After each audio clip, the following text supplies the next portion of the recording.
কোন জাতের ছাগল দিয়ে খামার করলে আপনি দ্রুত লাভবান হতে পারবেন?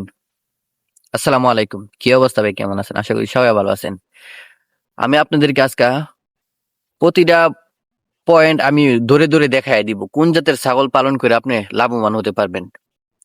অনেক খামারিরা অনেকেই বলে ব্লাড বেঙ্গল ছাগল দিয়ে আপনি খামার করতেন, খামার করে লাভবান হতে পারবেন। হ্যাঁ, আমিও বলি। তবে আমি বলি ব্লাড বেঙ্গল ছাগল থেকে আপনি করস জাতের ছাগল দিয়ে যদি আপনি খামার করেন, এর থেকে বেশি লাভবান হতে পারবেন। সেটা কিভাবে এর থেকে বেশি লাভবান হতে পারবেন সেটা আমি আপনাদেরকে দেখাই দিব, আজকে হাতে কলমে ধরে ধরে দেখাই দিব। চলুন শুরু করি। একটা জিনিস সবসময় মাথা খেয়াল রাখবেন, আপনি যে জিনিসটা দিয়ে যে জিনিসটা স্টার্ট করতেছেন, বিজনেসটা শুরু করতেছেন, এটার চাহিদা কিরকম, ঠিক আছে, এটা কতটুকু গ্রো করবে, কতটুকু বাড়বে এটা, ঠিক আছে, এই জিনিসটা কিন্তু আপনার জানা খুবই দরকার। তা মোবাইলটা মনে করেন যে ক্যামেরাটা ধরতে একটু সমস্যা, এই জিনিসটা জানার খুব দরকার আপনি, ঠিক আছে। তে ব্লাড বেঙ্গল জাতের ছাগল কেন ভালো, এবং মানুষের যারা বলতেছে আর কি ভালো, কোন কোন দিক দিয়ে ভালো আমি আপনাদেরকে বলি। রোগ বালা কম হয়, আমাদের দেশের সাথে কিন্তু এটা মেসিং করছে, ঠিক আছে। সেক্ষেত্রে রোগ বালা কম হয়, বাচ্চা দেয় মনে করেন বছরে দুইবার তো ভাই সব ছাগলই প্রায় বাচ্চা দেয়, না কিছু কিছু ছাগল বাদে বছরে প্রায় দুইবার সব ছাগলই বাচ্চা দেয়।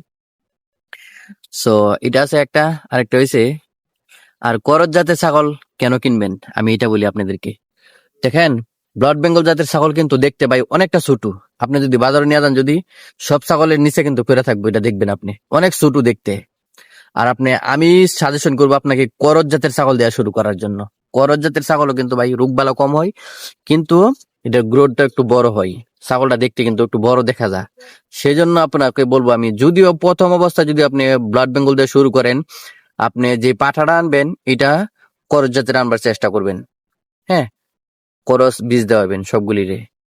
যখন আপনি করজ জাত দিয়ে শুরু করবেন, তখন কিন্তু ভাই আপনি করজ জাতের ছাগল কিন্তু ভাই দেখতেও কিন্তু অনেকটা বড়, কিন্তু বড় সড়ো। তাই আপনি বড় সড়ো ছাগল বাজারে যদি নেন, তাহলে কিন্তু দাম একটু বেশি পাবেন, এটা স্বাভাবিক, তাই না?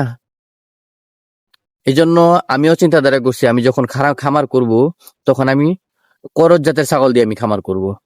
আমার পাঠারও লাগবে করজ জাতের।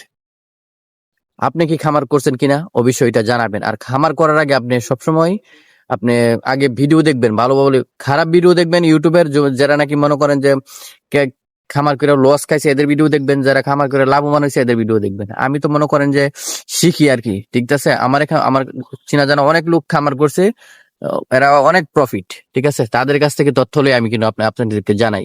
ভবিষ্যতে আমিও ইনশাল্লাহ একটা খামার করব।